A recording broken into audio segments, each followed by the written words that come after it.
hati kita sekalian. Maka itu mari kita tunduk kepala, kita minta pimpinan dan penyertaan. Bapa, terima kasih untuk kesempatan ini. Terima kasih atas anugerah-Mu yang berlimpah-limpah bagi kami. Tak terhitung betapa ajaibnya Engkau berkarya di dalam hidup dan pelayanan kami. Bahkan bagi kedua saudara kami, saudara Obe dan saudara Lala. Terima kasih Tuhan karena Engkau memberikan kepada mereka kasih untuk saling mengasihi dan berkomitmen untuk mau hidup bersama di dalam pemeteraian oleh tangan berkat daripada Allah. Karena itu kami semua keluarga besar, Bapak dan Ibu Saksi, dan seluruh jemaat Tuhan, keluarga besar GKI Diaspora, bersama-sama menyerahkan kedua mempelai dalam ibadah ini, supaya kiranya Tuhan hadir dan memberkati. Berkati firman Tuhan yang akan kami renungkan, Tuhan. Urapi dan kuduskanlah hamba-Mu. Berilah hikmat surgawi, kuasa Roh Kudus menuntun setiap kata-kata dan firman Tuhan yang disampaikan, supaya kedua mempelai, semua jemaat Tuhan, semua yang hadir diberkati oleh firman. Di dalam nama Tuhan Yesus Kristus. Haleluya. Amin. Bapak Ibu silakan duduk kembali.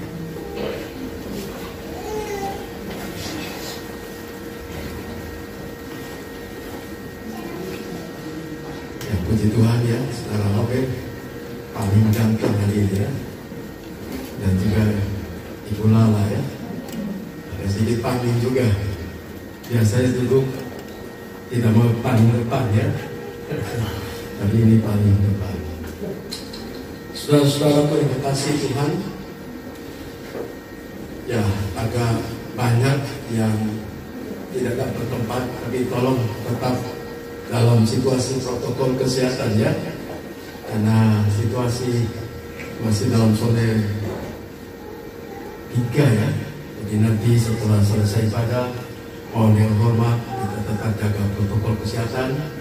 Kita juga minta penyertaan Tuhan supaya semua kegiatan kita sepanjang hari ini berjalan dengan baik. Saudara-saudaraku, mari kita membuka firman Tuhan di dalam Kejadian pasal pertama ayat 26 sampai pada ayat yang ke-28. Kejadian pasal pertama ayat 26 sampai pada ayat 29. Berfirmanlah Allah, baiklah kita menjadikan manusia menurut gambar dan rupa kita, supaya mereka berkuasa atas ikan-ikan di laut dan burung-burung di udara, dan atas ternak, dan atas seluruh bumi, dan atas segala binatang melata yang merayap di bumi. Maka Allah menciptakan manusia itu menurut gambarnya. Menurut gambar Allah diciptakannya dia laki-laki, dan perempuan diciptakannya mereka. Allah memberkati mereka. Lalu Allah berfirman kepada mereka, beranak cuculah dan bertambah banyak, penuhilah bumi. Ayat firman Tuhan ini secara khusus dipersembahkan ke kedua mempelai. Ayat firman Tuhan ini juga dipersembahkan untuk keluarga-keluarga Kristen, Bapak Ibu jemaat Tuhan yang telah berumah tangga. Ayat ini juga dipersembahkan untuk saudara-saudara semua yang hadir di tempat ini, yang telah memiliki keluarga. Karena itu saudara-saudaraku yang kekasih Tuhan, mari kita belajar bersama-sama tentang apa yang dikatakan oleh firman Tuhan bagi kita sekalian yang telah berumah tangga, dan khususnya bagi kedua saudara kita, Saudara Obe dan Saudara Lala. Saudara-saudara berdua didampingi oleh orang tua, oleh wali dan saksi, bahkan dihadiri oleh jemaat Tuhan. Ini satu peristiwa yang bukan dilakukan dengan keinginan satu atau dua orang, tetapi perbuatan tindakan yang dilakukan hari ini bukan saja persetujuan saksi, persetujuan gembala, persetujuan orang tua dan wali. Atas itu semua adalah persetujuan ridho dari Allah yang Maha Kuasa, dari Tuhan yang Maha Kuasa. Oleh karena perkenan Tuhanlah kita bisa berkumpul dan menyaksikan dan upacara pernikahan ini berlangsung. Karena itu, Saudara Obe dan Saudara Lala, ini adalah hari yang berbahagia bagi kalian berdua. Saudara berdua berjalan di dalam mendasari rumah tangga ini, bukan hanya saudara berdua saja, dan ada orang-orang di samping yang mendoakan, mengasihi, bahwa berdiri, mungkin menyiksa diri yang pakaian-pakaian yang tidak selalu setiap hari digunakan. Dan itu karena mereka ambil bagian di dalam mendasari pernikahan yang akan saudara lakukan pada saat ini. Bapak Yunus kemarin berkata dan menanyakan pertanyaan yang sangat baik, dan pertanyaan itu akan saya angkat juga untuk kembali mengkonfirmasikan kepada kedua saudara ini. Pernikahan adalah inisiatif, pernikahan adalah keinginan, pernikahan adalah berasal daripada Allah. Pernikahan bukan karena dasari cinta. Karena itu akan berbicara juga tentang jodoh. Karena banyak orang mengobrol cinta kemana-mana, tetapi bukan pada jodohnya. Dan kita berada dalam dunia yang modern, yang bisa mengubah seseorang dalam waktu yang singkat. Karena itu harus mendasari pernikahan pada pagi ini, bahwa inilah kehendak Allah, inilah keinginan Allah. Karena itu Allah berinisiatif untuk menciptakan laki dan menciptakan perempuan. Dan ingat, ini dasar yang paling baik. Karena gereja berada dalam satu pergeseran untuk mensakralkan pernikahan-pernikahan, bahkan memberikan perceraian terhadap inisiatif Allah untuk menjadikan satu rumah tangga dalam pernikahan. Gereja-gereja barat sudah mulai dengan laki menikah dia laki dan grace. Pemerintah memulai tujuan untuk menyetujui pernikahan sejenis, dan itu sudah ada ya, dan kita lihat. Tapi kembali kepada firman Tuhan, Allah ciptakan laki dan kemudian Allah menciptakan perempuan. Tidak ada Allah menciptakan laki plus atau perempuan plus, karena perempuan adalah pendamping, penolong yang diberikan Allah, diambil dari sesuatu yang ada pada seorang laki-laki. Allah menyisai bahwa ada orang yang bisa menguasai bumi. Sebelumnya Allah menciptakan fasilitas bumi dan segala isinya. Semuanya penuh dengan berkat di bumi ini. Kemudian Allah mau menciptakan sesuatu supaya sesuatu ini bisa memimpin bumi dan membawa bumi kepada satu keselarasan, keharmonisan, supaya di dalam kepemimpinan manusia, bumi dan segala isinya terus mengagungkan, memuliakan Allah Sang Pencipta itu. Karena itu Allah melihat ada sesuatu yang masih kurang dalam diri seorang laki-laki. Laki-laki tidur, dan Allah mengambil sesuatu bagian yang strategis dalam menempatkan itu. Bangunlah seorang perempuan, dan kemudian waktu laki-laki bangun, ada sesuatu yang baru dia lihat. Pada waktu saudara Yunus terpesona dengan saudara Lala, mungkin awalnya cinta, tetapi kemudian mulai mengkonfirmasikan bahwa pandangan cinta itu berubah, bahwa inilah jodoh. Dan kalau benar itu adalah jodoh, seperti pertanyaan Bapak beberapa waktu lalu, apakah Lala adalah jodoh daripada saudara Obi atau tidak? Cinta pernikahan tidak saja didasari oleh cinta ya.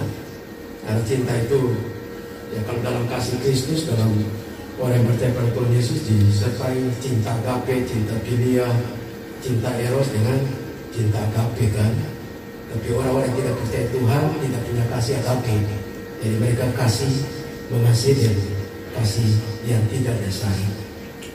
Karena itu yakinlah saudara, yakinlah saudara Lala, bahwa apa yang kita lakukan hari ini adalah kehendak Allah. Inisiasi Allah menghendaki. Karena itu pernikahan ini harus didasari oleh keputusan, didasari oleh penghormatan kepada Allah yang menganugerahkan akan pernikahan. Allah mempertemukan bukan dengan keinginan saudara, walaupun itu keinginan sekian persen, tetapi Allah sendiri yang mengklaim, meyakinkan saudara bahwa ini pilihan yang terbaik. Pernikahan mungkin salah melangkah, wajar ya dalam kehidupan modern, tetapi tidak wajar hari besok lagi. Setiap jemaat pernikahan harus ditempuh dengan menghormati kewibawaan daripada pernikahan. Karena pernikahan itu adalah desain Allah. Bagi muda-muda harus melihat itu, memasuki pernikahan dan melihat itu sebagai sesuatu kesucian lembaga. Karena pernikahan itu Allah sendiri berkenan untuk memberkati dan melalui hamba-hamba tertentu yang Allah perkenankan. Ada banyak juga hamba Tuhan, tapi hanya sedikit yang Tuhan perkenankan dengan legitimasi hukum untuk memberkati. Sehingga pernikahan bukan seperti hewan dan lain-lain. Pernikahan itu kudus, pernikahan itu mulia. Karena itu memasuki pernikahan harus melangkah hati-hati dan juga melibatkan Tuhan di dalam pernikahan. Karena itu Tuhan memberi pasangan yang terbaik. Dan pasangan yang terbaik itu adalah penolong, bukan pembantu ya. Dia adalah orang yang paling ideal bagi saudara laki-laki. Saudara tidak bisa hidup tanpa pendampingmu. Karena itu jangan rendahkan pendampingmu lebih rendah daripadanya. Kalau engkau berdiri, seorang saya berdiri dalam posisi yang terhormat, bawalah istrimu berdiri dalam posisi terhormat. Jadi sampai saudara, dia dari tulang rusuk saudara. Kalau saudara mau melukai dengan kata-kata kasar, saudara pikirkanlah apakah kata-kata kasar itu perlu saudara nikmati. Dikata-katakan kata kasar itu kepada dirimu sendiri sebelum engkau menyakiti, mau kata-kata yang tidak hormat melukai istrimu. Istrimu adalah pemberian Allah, mungkin pemberian yang paling terbaik dari pemberian sepatu baru saudara. Istri adalah pemberian lebih baik daripada mobil yang saudara idam-idamkan dan saudara banggakan. Istri lebih bernilai daripada mobil dan kekayaannya. Karena istri Allah menyerahkan kepada suami, karena Allah tahu bahwa suami itu masih ada yang kurang, sehingga dia memberi seorang penolong. Yang kedua saudara-saudaraku, Allah berinisiatif, Allah menghendaki, Allah meletakkan dasar pernikahan yang menciptakan laki dan perempuan segambar dan serupa Allah. Dan setelah itu ayat yang berikut dikatakan Allah memberkatinya. Setiap pernikahan Kristen Allah sendiri memberkatinya. Beberapa saudara yang sudah berkeluarga, pada waktu berkeluarga berapa banyak nilai rupiah Bapak Ibu, pada waktu Bapak Ibu berkomitmen untuk menikah, beberapa banyak uang yang mereka sudah punya. Tapi ada beberapa yang tidak memiliki uang. Saya menikahkan beberapa jemaat di Cikampek karena tidak punya uang, tapi sungguh merasa ini adalah pasangan yang jodoh dari Tuhan. Didatang kepada Pak Pendeta Domingus Podi, dia berkata, Pak Pendeta, minta maaf saya tidak punya cincin. Bolehkah saya pinjam Bapak Pendeta punya cincin? Karena ini hal yang sakral menurut dia, sebagai tanda cinta dan setia yang akan berakhir dan tidak akan pudar.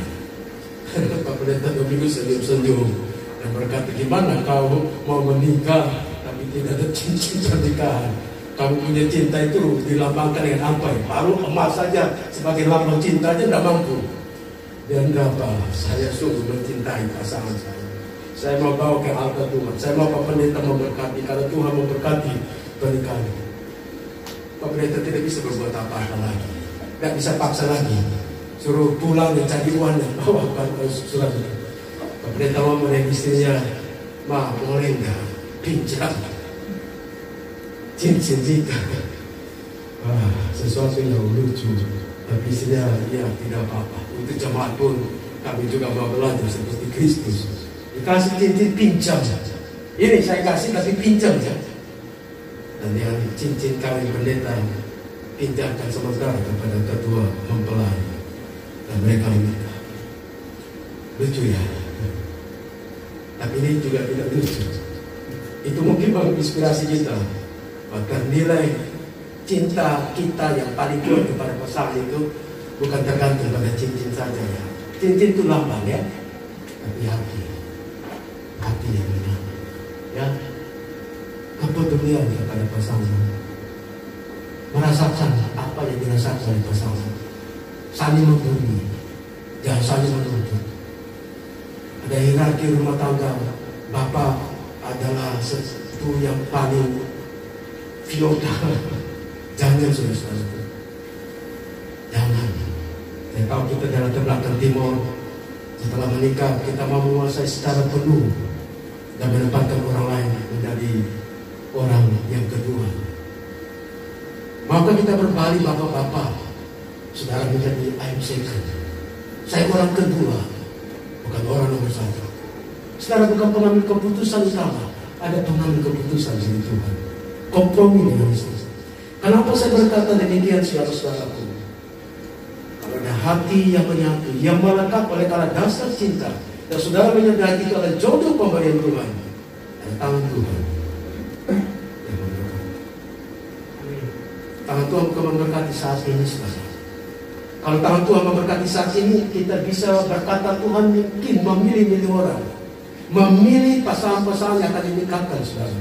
Dan saudara, pada waktu manusia itu diciptakan oleh Allah, gambar dan rupa Allah, dan Allah menghendaki supaya mereka beranak cucu, Allah menaruh tangan dulu saudaraku.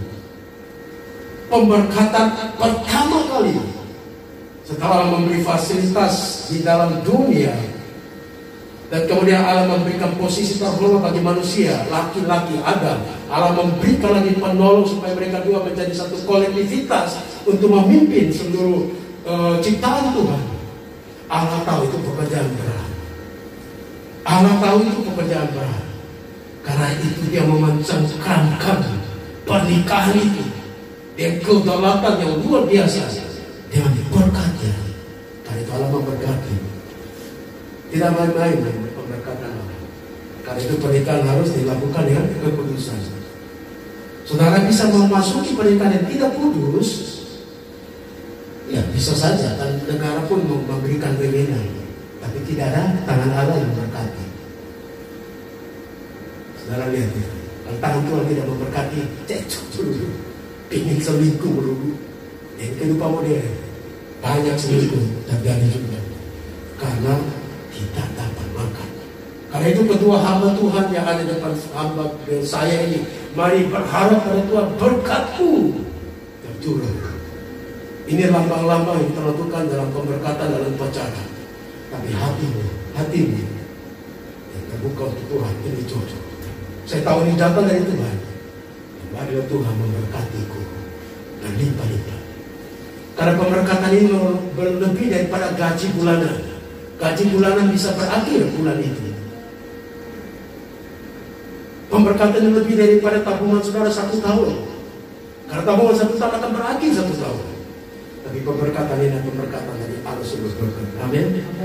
Tangan Tuhan yang memberkati. Dia tahu siapa anakmu nanti kelak. Dia tahu siapa cucumu kelak. Dia tahu siapa cicitmu kelak. Karena itu pemberkatan ini adalah pemberkatan lintas generasi. Saudara Obed dan saudara Lala, apa yang sudah dilakukan ini, Allah menghendaki ada anak dan cucu. Dan Allah ingin supaya generasi itu, dia mau generasi yang ada dalam hadirat Allah.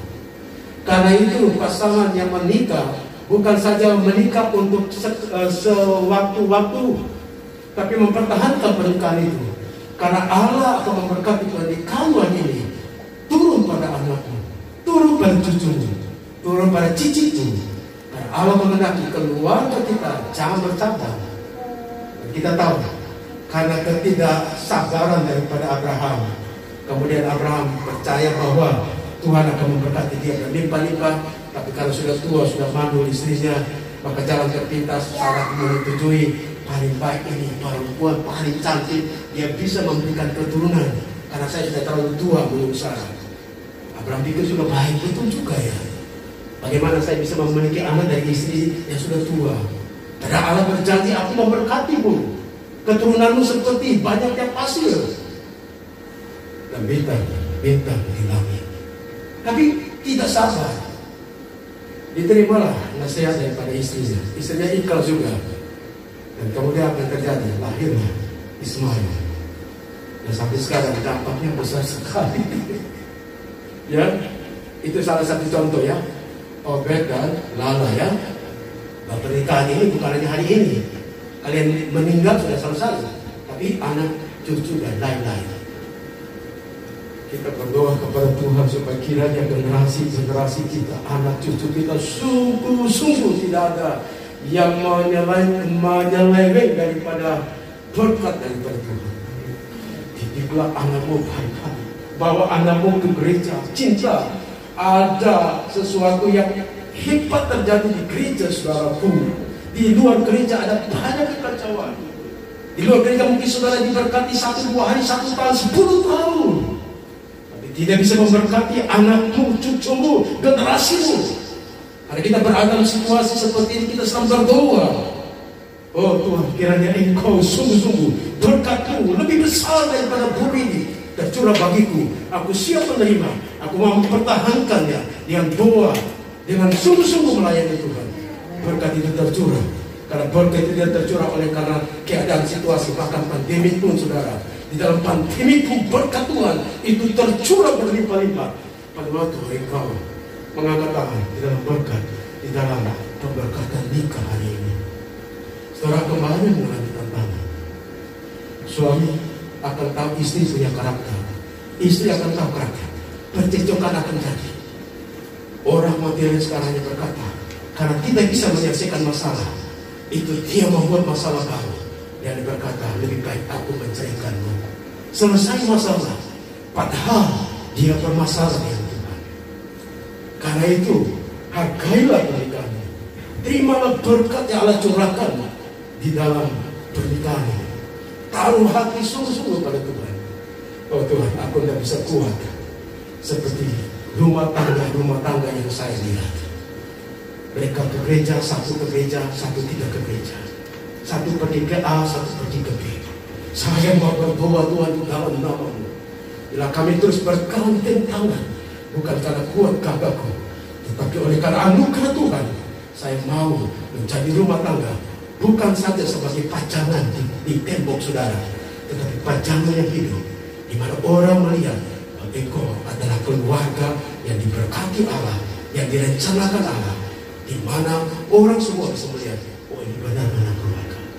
Dan saudara sudah menikah dan orang merasa saudara masih berjalan. Nah, saudara tidak mencerminkan keluarga yang diberkati oleh Allah. Karena itu Bapak Ibu jemaat sekalian, istrimu dan engkau waktu menuju ke gereja Tuhan, itu gambaran saudara bersaksi bahwa ini keluarga yang diberkati Allah. Dan saya masih tetap menjaga pernikahan itu. Dan biarlah dunia melihat bahwa ini keluarga diberkati Tuhan. Tuhan Yesus kiranya memberkati saudara-saudara sekalian.